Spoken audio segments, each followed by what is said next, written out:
video idea comes from my friend Emily from Emily and Max's channel. I'm gonna link her video down below in the description box. But it's basically a video going through my most worn eyeshadow palettes of the entire year. Now, I don't keep like tallies and tracks of everything, but I was able to open my eyeshadow palette drawer and easily pick them out. I am wearing on my eyes right now the most worn palette of the year, if you guys can guess what it is. But let me pull up my actual inventory for a second, because I have 5 eyeshadow palettes here in this little bag here that are my top of the year. And if I look at my palette collection, I have 33. So I really was only actively reaching for 5 out of 33 for the entire year, which is not a very good ratio. And I'm not really sure how to improve that going forward. I don't really feel like I am the kind of person who could do a pan my palette, or I just don't feel like that's me. Even with like a shop my stash, I still always want to reach back for my comfort palettes. And if I am in a rush or in a jam, like eyeshadow is like the #1 like step I kick off my list. It's not my #1 priority usually. So I don't really know how to correct the issue that I have going on with my eyeshadow usage. But my plan is in this video to kind of go from the least used to the most used out of the 5. Starting with the least used will be from Kaja, and this is their Chocolate Dahlia Trio. I forget what year I bought this, but it does have one very beautiful shimmer and then more like a mid-tone matte and a deeper matte. It's a very basic, easy eyeshadow palette.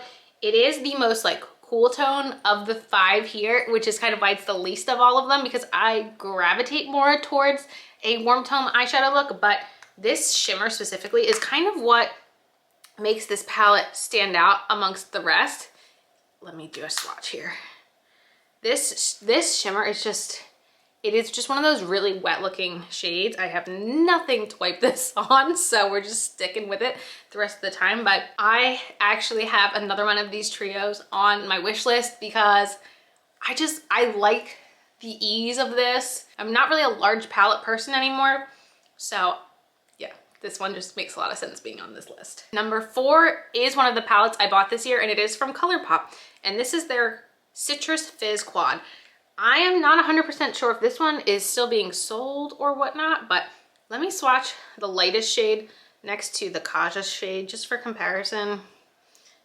It's, again, one of those really wet looking shadows. I will say both of these, even with my glitter primer, I'm just gonna wipe this shimmer on my pants. Both of these shimmers I find have a decent amount of fallout, even with a glitter primer. I mean, it's just they're so pretty. And I do find this like a very easy color story for me to work with. It's not my all-time favorite palette though that I've gotten from ColourPop, but it's new to me, it's easy to use, so I have been reaching for it. It's just, to me, it's not like Dream Street palette level good. Like that one I feel like is hard for ColourPop to beat in my heart. But yeah, this one has been used quite a bit. The next one came to me in PR this year. It is the Urban Decay Naked Half Baked palette. This one is, again, really, really simple for me to use. My most used, this one, Rocky, is my most used shimmer in this palette. I will say the Urban Decay shimmers are not as impressive as other shimmers. I feel like you can see it's a lot less of a wet look. I can even swatch Half Baked here, which is this one. Let's see. The shimmer formula by Urban Decay is obviously not, I'm just like covering my pants in eyeshadow, but it's not the same as other brands these days. However, this palette is easy, and I really like easy. I don't really like difficult shadows. It's not something that I find joy in. This one, especially over the summer, I was using this the most. Like this was my summer palette this year for sure. I really like it, and I really like the size, and I feel like it's a nice sturdy compact. Let's look at her. I just feel like you can see so easily how less impressive Urban Decay shimmers are. Anyway, the next palette, I feel like some people might think this is my #1 palette of the year, and you would be very close. It is second in line. It's the Aether Beauty Citrine palette. This is one I don't shut up about, and of course it's because of this shade, especially right here. Just swatch it. I hope it's gonna be able to pick up the wetness. Honestly, it's very similar to the Kaja, I will agree. This one, it's, oh God, my poor pants. This one is just so easy for me to work with, even easier for me than the ColourPop, even though they're very, very similar. This one, the matte is very easy to work with, and the shimmers are just beautiful. And unlike the ColourPop, I really don't get any fallout with this, especially with my glitter primer. This is one of the best purchases I've made eyeshadow palette wise in quite a long time. So what if I told you the eyeshadow palette I had on my eyes was probably discontinued in 2020? I feel like that's how long ago this palette came out. It's the Venice Fling eyeshadow palette that Bailey Sarian did in collaboration with Estate Cosmetics.